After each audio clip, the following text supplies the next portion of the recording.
that say that they don't like politicians yet they're still going to vote for Hillary Clinton, it just doesn't make sense to me. There's so many people in this country who say they hate politicians. They hate liars. They don't like liars. They don't like those people representing them. But Hillary Clinton is the epitome of what that is. And yet people are still going to vote for her. It doesn't make sense at all, one little bit to me. How about you, Bryson? Nope. Not at all. Well, let's move on. I thought that was pretty good. Now, next little story here. This is from SanFranciscoGate.com or SFGate.com. They have a lot of interesting news stories we look at. There is a cheating accusation marred Zimbabwe's Mr. Ugly contest. Now, let me read a little bit of this article. From Harare, Zimbabwe, pageant judges have crowned a new winner. And we'll put the picture of this guy on the website for all of you to look. Bryson, listen to me. You're looking down. I'm listening. All right, now, Bryson, he's like a distracted 5-year-old. I'm telling you. Pageant judges have crowned a new winner of Zimbabwe's 4th annual Mr. Ugly contest, upsetting supporters of the crowd favorite who called the winner too handsome and prompting rioting at the event. Now, judges on Saturday chose 42-year-old Misansir, citing his numerous missing front teeth and a wide range of grotesque facial expressions, over William Masvenu, who had held the title since 2012. Now, Masvenu and his supporters mobbed the judges upon hearing their decision, claiming that Sear was too handsome to win and his ugliness wasn't natural, since it was based on missing teeth. I am naturally ugly. He is not. He is ugly only when he opens his mouth, maintained Masvenu, gesturing at his rival. And let me ask you, Bryson. What should be judged as ugly? Should it be everything, teeth included, or should it be just face? It should be whenever you make a certain expression. Okay. How ugly you are in that certain expression. Okay. Well, alright, so if this guy, mouth closed... I'm saying, okay, if you make your average expression, your normal expression, your expression you go to the most, like I normally go to this little thing where I'm like this, kind of like, it's a mixture of like a smirk, a smile, and a grin, or like a little smug kind of thing. Yeah. But if this guy is going like kind of the Fonzie thing, hey, with his mouth open, you see all those ugly teeth and then like, oh, that guy's ugly. Yes. But I'm saying, if that's his average expression, and he what's shows your his expression? teeth, Expression? Is that what you're saying? What do you look like most of the time? Use your average expression. So if your mouth is open around people, when you around 50% of the time, it's really pretty much the whole thing is what they're judging. Yeah. Hey, then I don't see why that's a problem. But what boggles my mind is why are they having Mr. Ugly competitions? I mean, hey, I guess it's an interesting idea. I bet they do this somewhere in America, but I mean, they do all kind of things here in this country, but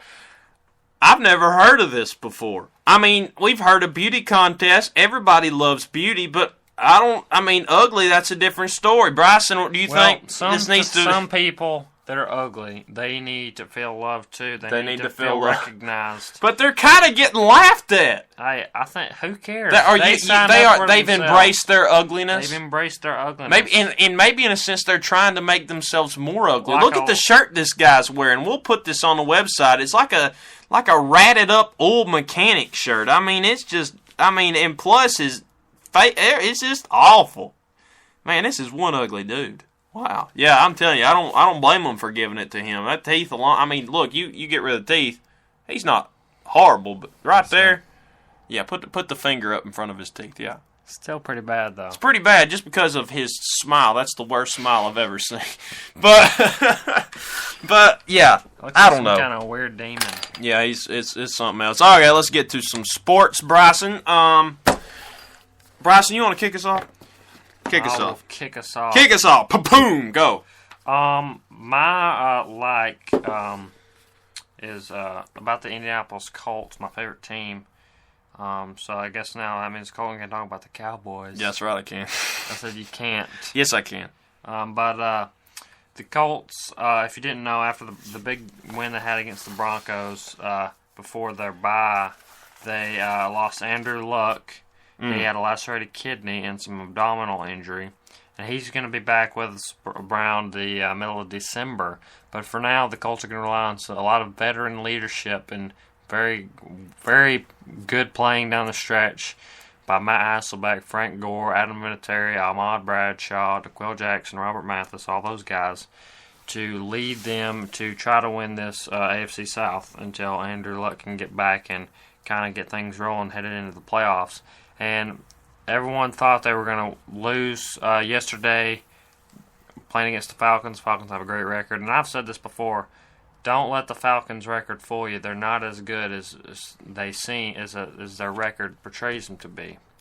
But the Colts go in, they're losing 21. They're losing 14-0. They score, losing 21-7. They score again, and then late stages, Matt Ryan throws an interception around the 5-6 yard line. Cole Jackson runs it into the end zone, tie ball game. And then very late stages, Adam Vinatieri kicks a field goal with like 30 seconds to go. Colts win the game 24-21. And it was just another great game for Ahmad Bradshaw. He had 2 touchdowns. A great game for Frank Gore, Matt Hasselbeck. Just showed a lot of poise for this Colts team. And I mean, really, they've got most of they should be fine. They've got most of their difficult games out of the way, and I think they're going to be just fine until Andrew Luck gets back. Yeah, the Colts look good yesterday. Hey, you don't have to say anything about it. Just because I said something about it doesn't mean you have to say something about it. Okay. Bryson, calm it down, please. Okay? You can comment on things I say if you want to. I don't care. I'm just commenting. Okay? Maybe Bryson, don't make a fuss. Do care. Bryson, behave yourself. Behave yourself. I'm sorry, folks. Anyways, I think the Colts, I was only going to say like 2 sentences. I think the Colts look good yesterday. They don't have a lot of their top guys in there, but they're getting it done. And like Bryson said, the Falcons, they look pretty good at the beginning, but they're just not really playing that well right now. And I understand, you start out with like 6-0. When is that? 6-0, yeah. Yeah, they lost their last 4. Is that they lost? They're like 7-4. 7-4. Well, yeah, they haven't played terrific, but the Colts, they needed this win. They got it. Good for them. Now let's move on to the win that really matters, and that would be the win by the Dallas Cowboys. Now, albeit the Dolphins aren't the greatest team out there, but let me tell you something. Tony Romo has been out since week 2. He exited week 2 after an injury, and after all this time, he finally came back against the Dolphins. The Cowboys were 2-7 coming into this game. They have lost their last 7 games before Tony Romo came in and played this game.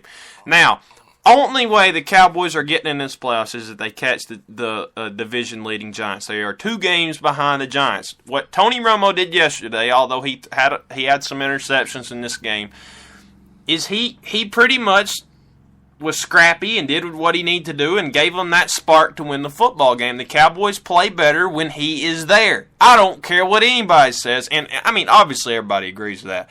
But the thing is, now it's time for the Cowboys to really buckle down and go for it.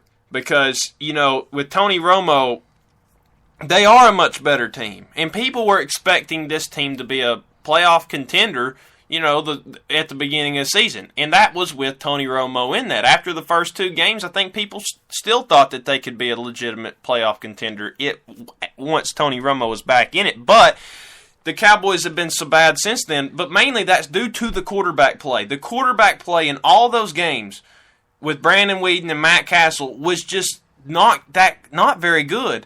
And they were in every single one of those games except the Patriots one, really. And they could have won every single one of those. And you know where those games fell apart? The fourth quarter. You know who's good in the fourth quarter? Tim Tebow. Him too, but Tony Romo. Tony Romo is based on his statistics, is perhaps the best fourth quarter quarterback in the game.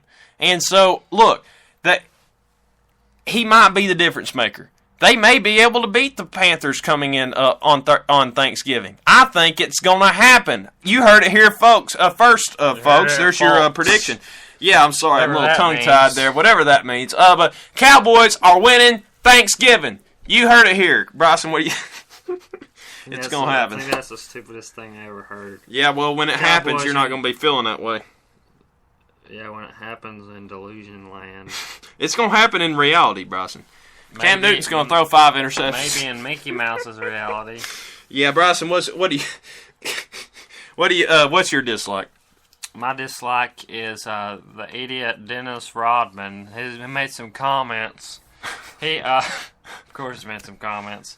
He said something along the lines of even if the Golden State Warriors were to go 81-1, they would still not be a better basketball team than the 72-win Bulls team.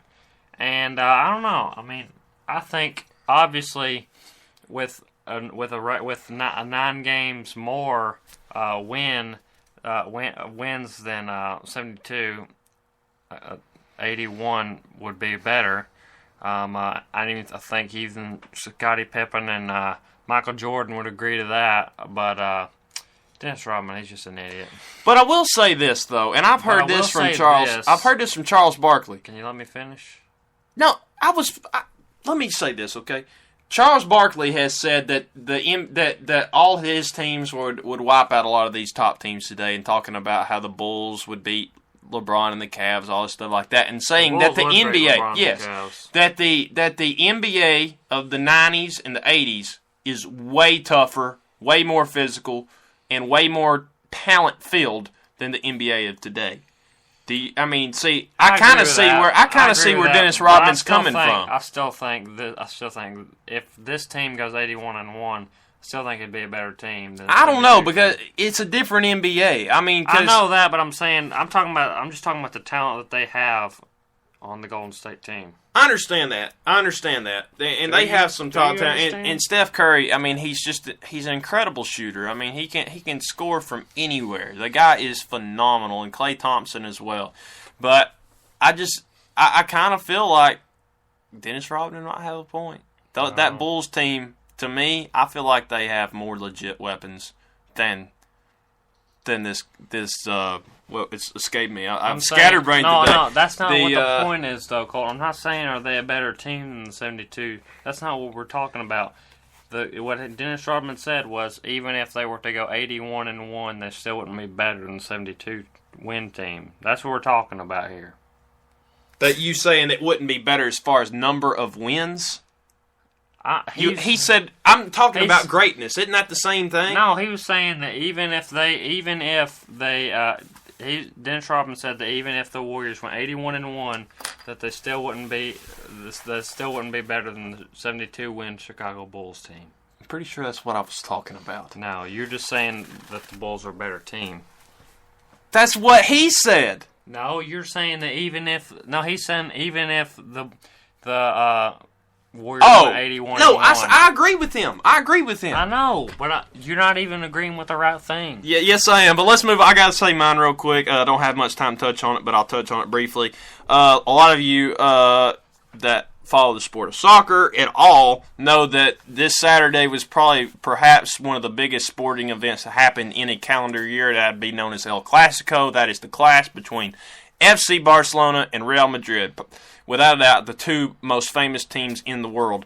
And they have a big rivalry. It was a big game. Everybody expected it to be a close one, but Barcelona thrashed Real Madrid. Messi wasn't even in the starting lineup because he's still recovering from his injury. He did come in the game in the second half. But you have Cristiano Ronaldo didn't really show up. He looked decent in the first half of the game, but he really didn't do anything. And there was a lot of injuries that was filled with that Real Madrid team, and they had been playing pretty well, but they went ahead and started the stars instead of those guys who had been playing well, and it really didn't help that team compete in that game. But Neymar, Luis Suarez, they just looked phenomenal. They looked great. Luis Suarez got 2 goals. Neymar got 1, and then Iniesta got a goal. And Barcelona just took care of business. But Real Madrid was very disappointing. They are my dislike this week. Bryson, what is this week's verse of the day? 2 Corinthians 9:15. Thanks be to God for his indescribable gift. All right. I'll pray for us. Dear Lord, we love you. We thank you for all you do. We thank you for being so good to us and just blessing us. Just keep us all safe this week. Help us to represent you with the absolute best way we can.